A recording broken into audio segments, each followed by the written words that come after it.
مکلی جیم خانہ میں پاکستان فشر فوک فورم کی جانب سے ایک سیمینار زیر صدارت سینیٹر ششی پلیجو اور چیئرپرسن فشر فوک فورم یاسمین شاہ منعقد ہوا، جہاں اوبایو خشک، محبوب روحی، اقبال جھاکرو، پروفیسر مختار شاہ، خدا بخش بہرانی، سیدہ فضا شاہ و دیگر نے خطاب کیا۔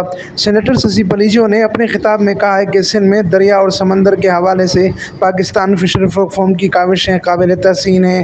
محمد علی شاہ اس جدوجہد میں ایک بڑے محرک نام رہے، جن کی قومی خدمات ہمیشہ یاد رکھی جائیں گی۔ سندھو دریا سندھ کی شناخت اور اس سے وابستہ زندگی ہے۔ اس وقت ماحولیاتی تبدیلی کی وجہ سے جو آثار نظر آ رہے ہیں وہ انتہائی خطرناک ہیں۔ ایسے میں ہم آرسا اور وابڈا کی کارکردگی پر تحفظات رکھتے ہوئے عدم اعتماد کا اظہار کرتے ہیں۔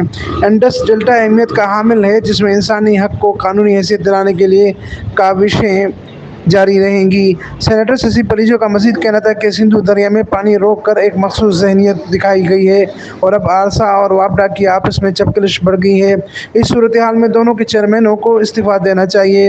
سمندری طوفان اور اس کے اثرات کو خود سے تبدیلی پیدا کی گئی ہے۔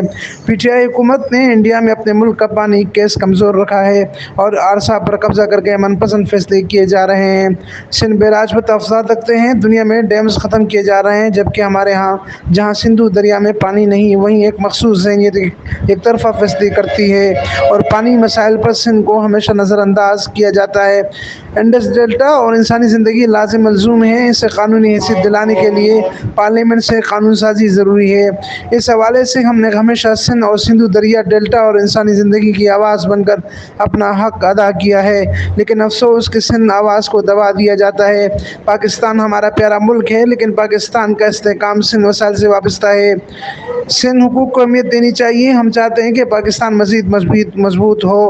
اس کے لیے سندھ حقوق کو سننا وفاقی اداروں کے لیے اہم ہے۔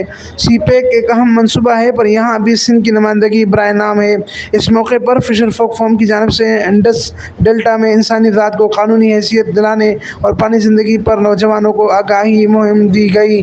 امین Farooqui, Firestone news network, Thatta, Sindh.